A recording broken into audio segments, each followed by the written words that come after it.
Hello everyone, welcome to Melvano app. Today we are going to learn about sum of a GP. बच्चों देखो GP में मैंने पहले भी आपको बताया कि यहाँ पर दो तरह के केस बनेंगे, एक तो n टर्म्स वाला और एक इनफाइनाइट टर्म्स वाला। ओके, तो देखिए यहाँ पर जब आपको n टर्म्स का सम निकालना हो तो उसका फॉर्मूला क्या होगा। अगर मान लो किसी जीपी का फर्स्ट टर्म a है, कॉमन रेशियो r है और नंबर ऑफ टर्म्स उसमें n है, तो अगर फर्स्ट n टर्म्स का आपको सम निकालना है तो आप ये फॉर्मूला यहाँ पर यूज कर सकते हैं, that sum of first n terms is equals to a times r raise to the power n common ratio raise to the power number of terms minus 1 upon common ratio minus 1। बस r 1 नहीं होना चाहिए, क्योंकि अगर r मान लीजिए 1 हो गया तो आप फिर इसमें कुछ ज्यादा अच्छा रिजल्ट नहीं मिल पाएगा, 0/0 फॉर्म बनेगी। तो उसके लिए क्या होगा जरा समझिए मेरी बात। अगर सपोज r इक्वल्स टू 1 हो गया तो जैसे मान लो मेरी फर्स्ट टर्म क्या है a, सेकेंड भी क्या होगी a, थर्ड भी क्या होगी a, फोर्थ भी क्या होगी a, फिफ्थ भी क्या होगी a, और ऐसे करते करते nth भी क्या होगी a ही होगी। तो बेसिकली आपने लिखा क्या है, ये n टाइम्स a ही तो लिखा है, क्योंकि a को ऐड कर रहे हो और कितनी बार ऐड कर रहे हो n टाइम्स। तो अगर मैं a को n टाइम्स ऐड करूंगा तो क्या मुझे ये सम n इंटू a मिलेगा। क्यों, समझिए। जैसे मान लीजिए सपोज करो 2 2 2 2 2 2 2, इसको मैं 5 बार ऐड करता हूं तो इसको आप क्या लिखते हो, 2 इंटू कितनी बार ऐड किया 5, तो 2 इंटू 5 क्या हो जाएगा 10। उसी तरह से a को मैंने कितनी बार ऐड किया n टाइम्स, तो n इंटू a, इसीलिए हम यहाँ पर लिख सकते हैं। तो बेसिकली इसमें ये फॉर्मूला नहीं गिवन है तो आप यहाँ पर लिख सकते हैं कि जब r इक्वल्स टू 1 होगा तो Sn जो होगा वो ये हो जाएगा, that is n into a या a इंटू n आप बोल सकते हो। सेम इसी तरह से जैसे मैंने यहाँ पर n टर्म्स का सम लिखा है, आप इनफाइनाइट टर्म्स का भी सम लिख सकते हैं। इनफाइनाइट टर्म्स का सम हम कैसे लिखेंगे जरा देखिएगा। इनफाइनाइट टर्म्स का जो सम होगा वो बहुत ही सिंपल है, that is a upon 1 minus r, first term upon 1 minus common ratio. यहां पर हम इस तरीके का यूज करके n टर्म्स का जो इनफाइनाइट टर्म्स का जो सम है वो आप लिख सकते हो। जरा देखो यहाँ पर एक चीज लिखी है कि जब r आपका मॉड्यूलस ऑफ r जो है वो 0 से बड़ा हो और 1 से छोटा हो, तो ऑब्वियसली मोड r 0 से बड़ा होगा ही होगा, लेकिन मोड r लेस देन 1 का मतलब होता है r जो है वो -1 से 1 के बीच में होगा। r कहां से कहां होगा, -1 से 1 के बीच में होगा। तो इसी चीज को अभी हम समझते हैं कि ऐसी कंडीशन क्यों लगाई गई है। देखो मैं पहले इस रेंज के बाहर लेता हूं, लेट से मैंने r इक्वल्स टू 2 ले लिया। सपोज करो मैंने क्या ले लिया, r इज इक्वल्स टू 2 ले लिया, 1 से बड़ा है।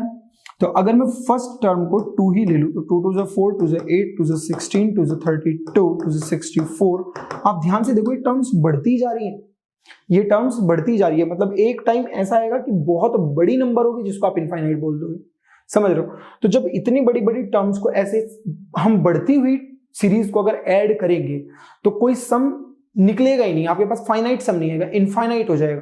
तो इसीलिए ये जो केस बोला गया है कि r 1 से बड़ा नहीं होना चाहिए, क्योंकि 1 से बड़ा हो गया तो आपके पास क्या बन जाएगा, यहाँ पर पूरा सीरीज का जो सम है वो इनफाइनाइट के आसपास आ जाएगा।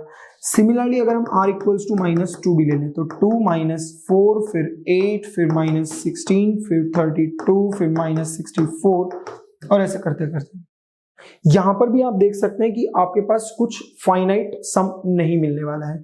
लेकिन अगर मैं r की वैल्यू 1/2 ले लूं, मतलब मैं इसी रेंज में r की वैल्यू ले लेता हूं, तो अगर हम यहां पर लिखते हैं 2 तो 1 मिलेगा, 1/2 मिलेगा, 1/4 मिलेगा, जैसे कि मैं पहले भी एग्जांपल ले चुका हूं।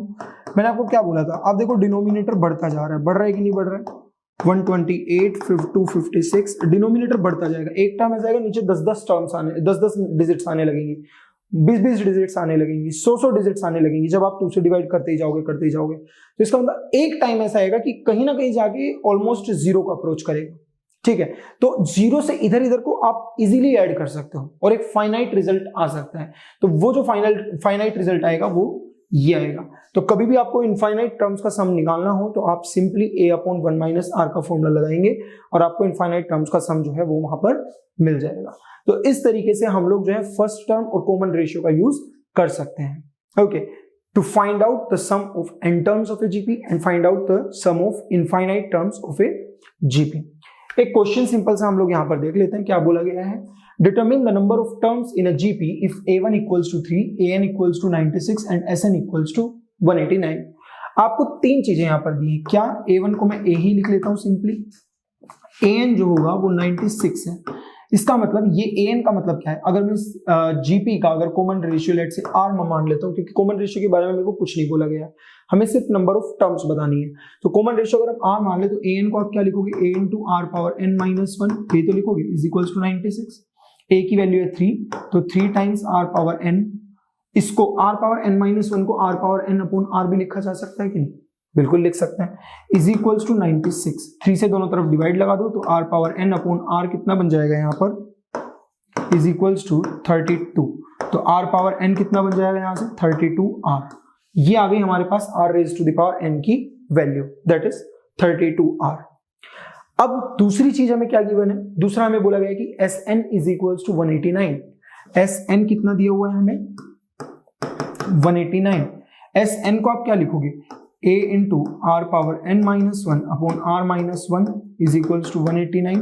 A की वैल्यू आपको पता है, R पावर n की भी हमें पता है 32R upon R-1 is equals to 189। 3 से दोनों तरफ डिवाइड लगा देंगे तो 32R-1 upon R-1 is equals to 63। Cross multiply कर दो तो 32R-1 is equals to 63R-63। 63 को इधर लेकर आएंगे तो 63 माइनस 1 कितना बनेगा? 62 is equals to 63R minus 32R, यहाँ पर बन जाएगा 31R। जब आप इन दोनों को डिवाइड करेंगे तो R की वैल्यू कितनी निकल कर आ जाएगी हमारे पास? 2। लेकिन क्या हमसे R पूछा गया है? हमसे पूछा गया नंबर ऑफ टर्म्स। इसका मतलब हमें n की वैल्यू बतानी है। तो आप करेंगे क्या? R की वैल्यू को इसमें पुट कर दो। जैसे ही आप R की वैल्यू को इसमें पुट करोगे तो आपको मिलेगा 2 power n is equals to, ये सारी कैलकुलेशंस जितनी यहाँ पर लिखी हुई है वो सब मैंने यहाँ पर करके दिखा दी। तो 2 power n is equals to 32 2 64। 64 को आप 2 पावर 6 लिख सकते हैं। 64 को क्या लिख सकते हैं? 2 पावर 6। दोनों साइड को कंपेयर करेंगे तो n की वैल्यू कितनी निकल कर आ जाएगी? 6। तो ये है आपकी n की वैल्यू। तो इस तरीके से जो है हम लोग यहाँ पर सम ऑफ n टर्म्स का यूज कर सकते हैं। सिमिलरली कुछ एग्जांपल्स आपको मिल सकते हैं, जैसे कि सम ऑफ इनफाइनाइट टर्म्स। सपोज मैं यहाँ पर एक एग्जांपल ले ही लेता हूँ। लेट से आपको बोला गया है कि एक सीरीज है जो यही हमने ली थी 1 1 2 1 1/2 1/4 1/8 अप टू इनफाइनाइट। इस सीरीज का आपको सम बताना है इन्फिनिटी तक। क्या लिखोगे? तो इन्फिनिटी तक क्या हो जाएगा? इसकी a कितनी है? 2, r कितना है? 1/2। तो a अपॉन 1 माइनस r ये बन जाएगा 2 अपॉन 1/2, क्योंकि 1 माइनस 1/2 इज 1/2। 1/2 का 2 जो है वो ऊपर जाएगा तो 2 2 से कितना बन जाएगा यहाँ पर? 4। तो आप इजीली देख सकते हो कि कैसे हम लोग इनफाइनाइट सीरीज का सम का फॉर्मूला यहाँ पर लगा सकते हैं, n टर्म्स का फॉर्मूला हम लोग लगा सकते हैं। तो बेसिकली ये पूरा बात हुआ हमारा सम ऑफ n टर्म्स और infinite terms of a GP. जो हमारे आने वाले लेक्चर्स हैं उनमें हम लोग देखेंगे प्रॉपर्टीज ऑफ जीपी। जैसे हमने प्रॉपर्टीज ऑफ एपी देखा था वैसे ही प्रॉपर्टीज ऑफ जीपी भी देखने वाले हैं। उसी तरह से फिर उसके बाद जैसे अरिथमेटिक मीन देखा था वैसे ज्योमेट्रिक मीन भी देखेंगे। 2 नंबर्स के बीच में हम अरिथमेटिक मीन्स डालते थे, वैसे ही 2 नंबर्स के बीच में हम लोग ज्योमेट्रिक मीन्स भी डालेंगे। Okay, so this is all about the sum of n terms and infinite terms of a GP. Rest we will discuss in the upcoming lectures. I hope you did follow this lecture. See you in the next one. Thank you.